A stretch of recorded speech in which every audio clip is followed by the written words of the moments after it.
నాకు సమయం లేదు. ఒకప్పుడు 12 గంటలు పట్టే ప్రయాణం ఇప్పుడు 4 గంటలకే పూర్తవుతుంది. అయినా మనిషి అంటున్నాడు సమయం లేదు. ఒకప్పుడు 12 మంది ఉన్న కుటుంబం ఇప్పుడు ఇద్దరికే పరిమితమైంది. అయినా మనిషి అంటున్నాడు సమయం లేదు. ఒక సందేశం చేరడానికి ఒకప్పుడు 2 వారాలు పట్టేది. ఇప్పుడు 2 సెకన్లలో చేరుతుంది. అయినా మనిషి అంటున్నాడు సమయం లేదు. దూరంగా ఉన్న వారి ముఖం చూడ్డానికి ఒకప్పుడు సంవత్సరాలు పట్టేవి. ఇప్పుడు సెకన్లలో కనిపిస్తుంది. అయినా మనిషి అంటున్నాడు సమయం లేదు. ఇంట్లో తిరగడానికి ఒకప్పుడు ఎంతో శ్రమ పడేది. ఇప్పుడు లిఫ్ట్‌లో క్షణాల్లో పూర్తవుతుంది. అయినా మనిషి అంటున్నాడు సమయం లేదు.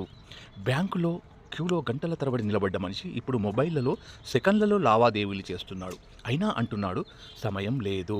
ఒకప్పుడు వైద్య పరీక్షలకు రిపోర్టులు రావడానికి వారాలు పట్టేవి. ఇప్పుడు కొన్ని గంటల్లోనే వస్తున్నాయి. అయినా మనిషి అంటున్నాడు సమయం లేదు. బైక్‌పై వెళ్తూ ఒక చెయ్యి హ్యాండిల్‌పై, ఇంకో చెయ్యి ఫోన్‌పై ఆగి మాట్లాడే సమయం లేదంటూ సమయం లేదు. కారు నడుపుతూ ఒక చెయ్యి స్టీరింగ్‌పై, ఇంకో చెయ్యి వాట్సాప్పై. ఎందుకంటే అతనికి సమయం లేదు. ట్రాఫిక్‌లో తనే కొత్త లేన్ సృష్టిస్తూ ముందుకు దూసుకుపోతాడు. ఎందుకంటే అతనికి సమయం లేదు. స్నేహితుల మధ్య జనాల్లో ఉన్న వీళ్ళు మాత్రం ఫోన్‌లోనే బిజీ. ఎక్కడో చేరాల్సి ఉందంట సమయం లేదు. ఒంటరిగా ఉన్నప్పుడు ప్రశాంతంగా ఉంటాడు. కానీ మనుషుల మధ్య ఉంటే అసహనంగా మారతాడు. ఎందుకంటే అతనికి సమయం లేదు.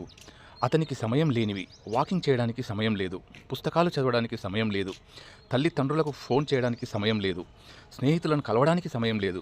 ప్రకృతిని ఆస్వాదించడానికి సమయం లేదు. కుటుంబంతో ఉండడానికి సమయం లేదు. భోజనం చేయడానికి సమయం లేదు. నిద్రపోవడానికి సమయం లేదు. కానీ వీటికి మాత్రం సమయం ఉంది. ILP, Netflix, WhatsApp, Instagram, Facebook, YouTube మరియు ఇతర సోషల్ మీడియాలోని అర్థం లేని రీల్స్, అనవసర రాజకీయ వాదనలకు సమయం పుష్కలంగా దొరుకుతుంది.